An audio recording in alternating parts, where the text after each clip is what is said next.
The New Orleans Saints, in my opinion, are one of the most directionless franchises in the NFL. With a directionless roster and a directionless coaching staff, I truly do believe that the New Orleans Saints are continuing to head down a poor path. But today, I want to talk about the New Orleans Saints and why I personally do feel like the Saints have a lot of work to do to try and be a competent team in the next couple years. So in this video, we're going to break it down into 3 different segments. We'll start off by actually talking about the negatives first, where I'll talk about every reason why I don't like what the Saints are doing. Then we'll talk about the opposite, some positive things, so that we can end on a bit of a high note. And then at the very end, I'll give you guys my unofficial synopsis on the New Orleans Saints. Let's begin. Now, to start off the first section of the video, which is going to be the negative section, let's start off by talking about the overall personnel on the roster, because I do think that is a good base to start the video off with before we start talking about some big picture stuff. And in my opinion, this is a really poor put together roster with a bunch of older guys who are getting paid a crap ton, who arguably should not be getting paid as much as they are. Offensively speaking, we'll start off with Derek Carr. I don't personally believe in Derek Carr. I think he's a good enough quarterback to get this team to the playoffs, but when it comes down to it, in a meaningful game against a really good opponent, I don't think this team is even coming close to winning those games. Then you have Alvin Kamara, who's a really good running back, but at this point in his career, are we still paying this running back as much as we want to? Probably not. Like, he's a good running back, but he's getting paid so much money that we arguably should be allocating those resources towards other positions. Your receiving core is okay. I do like Chris Olave and Rashid Shaheed. I actually do like Cedric Wilson as well, but I don't really know if that receiving room is inspiring me a ton, but it's good enough. Offensive line wise, if they are healthy, it could actually be a pretty good offensive line, but I just don't know if Ryan Ramczyk will stay healthy, and the interior of the offensive line could definitely use some work. I will say this, I loved the pick of Talicio Fawanga. We'll talk about that in the positive section because that is a huge bright spot for this offense. Moving towards the defensive side of the field, I just honestly don't like a lot of the positional groups they have. Starting off with the defensive line, I don't hate the pass rushers. Like Cameron Jordan and Chase Young are interesting players, and obviously Cameron Jordan is a bit older and a veteran, so you're not going to cut him, but at the same time, I would rather just see a younger guy go out there and play a lot of minutes. Your interior defensive line is okay at best. Like, I don't think Nathan Shepard or Kalen Saunders are going to get the job done. Fortunately, you do have some younger guys behind them who are going to be rotating in a lot in Brian Bresee and Christian Boyd, who I think should be the future of those positions. I also do like the pick of Christian Boyd a lot too. I think he was ultra talented. He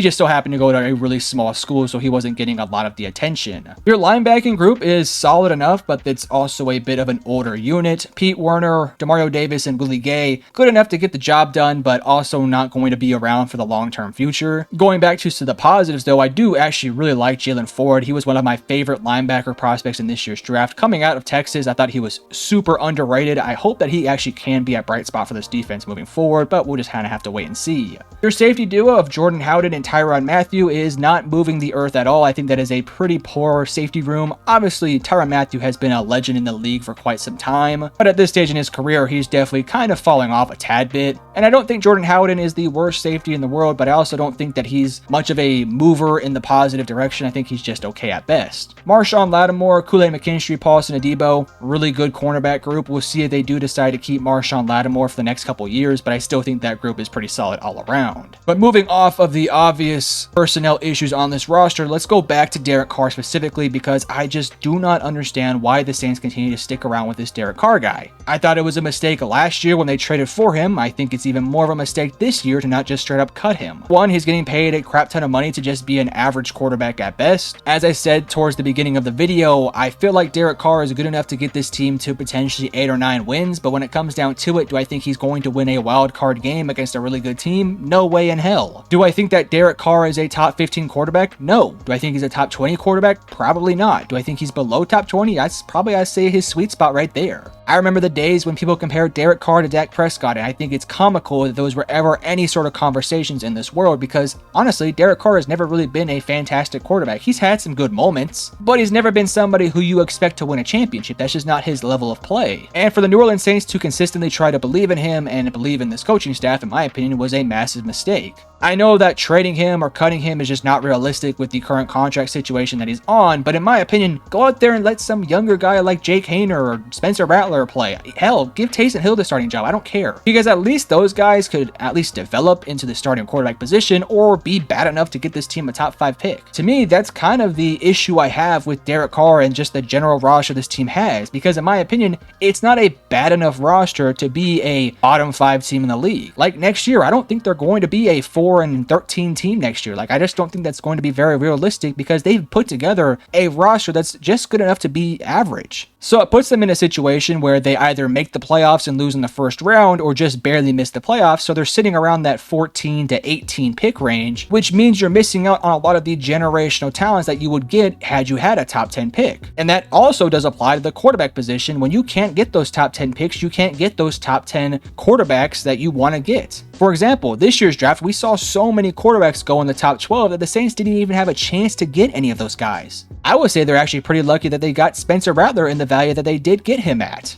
Because I actually do like Spencer Rattler, I just don't think he's going to be the future, but we'll have to wait and see on that one. But again, you just have this really average roster that's not going to win anything, but they're also not going to lose anything either. And because this team has that good-ish enough roster, they're paying these guys a large sum of money, and as we all know, they keep philandering their way out of the salary cap situation, but it's becoming a real issue where they can't sign players because they're continuously trying to fix their own cap issues. If you move off of guys like Ryan Ramczyk and Derek Carr and Cameron Jordan, maybe you can make up some of the money that you did lose, but you're still probably not just running with a bunch of money to go out there and sign guys, and you're also still a pretty average roster at best. In fact, you lose out on those guys, you're probably one of the worst rosters in the NFL. Which in my opinion should be the direction that this team does go down. I don't think there's anything wrong with being really bad the next 5 years so that one day you can potentially be an NFL champion. Because as it sits right now, if you just stick around with this roster for the next 4 to 5 years, you're not going to win a championship. At least if you suck, you're giving yourself a chance. Beyond all these things, we'll talk about something that's a little bit out of their control. I think the rest of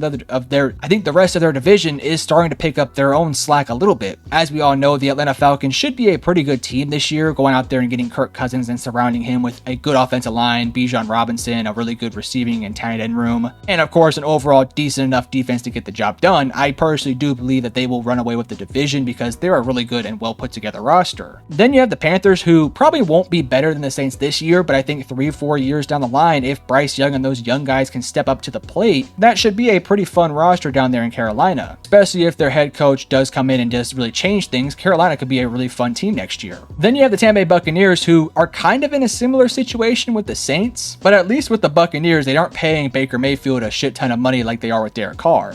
And it's not like the Buccaneers don't have the capability of just being this really poor roster. Like they could break down the roster pretty easily with some of their older guys, so they're not quite stuck in mediocrity such as the New Orleans Saints are. And I'll say it at best, I think the Buccaneers actually could be a team that could compete in the playoffs, but probably not take the championship jump, but at least they're decent enough to get the job done. Whereas the Saints, as I said throughout the video, they're mid, they suck, they're not bad enough though. But okay, we addressed my big concerns with the team. Let's talk about a few positives, and at the very end, I'll give you guys my synopsis and my opinion of what this team will do in 2024. So starting off with the good, there are a couple of really good younger players on this roster, such as a guy like Chris Olave, Talicia Fawanga, Brian Bresee, Christian Boyd, Kool-Aid McKinstry, Paulson Adebo. A lot of those guys are really good players, and I think that they do have a nice mix of older guys and younger guys. The problem is that the older guys are really holding this team back from being what they should be, which is a bad rebuilding roster. But I will say, I do think if this team ever does decide to break it down or kind of hit a retooling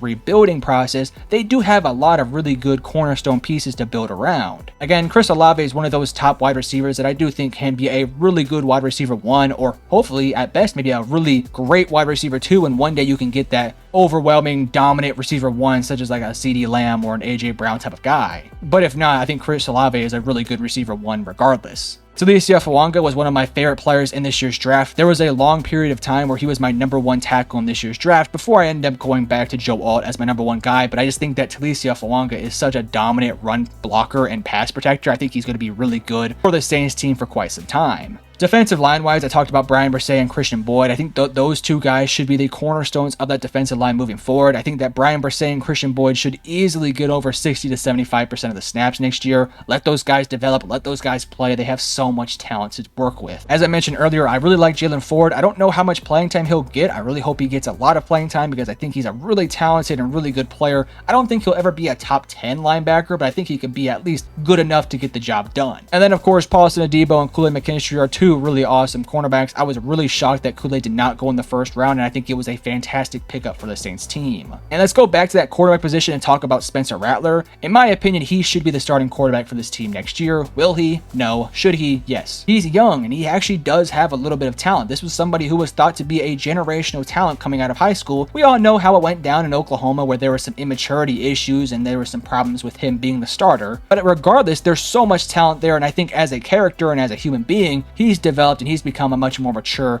and leader-like guy. It also wouldn't hurt to at least try to see if he can be the starting quarterback of this team, because Derek Carr will not be your starting quarterback 5 years down the line, or at least I hope he isn't. And maybe a guy like Spencer Rattler could be that guy. Again, he's got talent. He's got a really good arm, really strong, good mechanics, really decent footwork. Could probably use his work on decision making and accuracy. But if he does start, he can at least get a little bit of some time to develop that part of his game. But okay, we talked about some of the bad. We talked about some of the good. How good will this Saints team be next year? You probably can guess what I'm going to say. They'll probably win 8 or 9 or maybe 10 games. But if they make the playoffs, are they going to win a playoff game? Probably not. Unless they go up against the Dallas Cowboys, which maybe they could beat them and go to the divisional round, but they aren't going to win a championship. They'll be pretty mid next year, probably end up with a 15 to 22 overall pick, and just kind of be in this relentless cycle of just being mediocre. And hopefully next year, they'll actually take the steps to committing to a longer term rebuild / retooling to get this team going in the right direction again. Again, when the Saints are a good team, I think the NFL is a much better league. Unfortunately, they won't be very good next year, or at least they won't be very great next year. But if you enjoyed the video, hit the like and subscribe button, and I love you guys. Peace.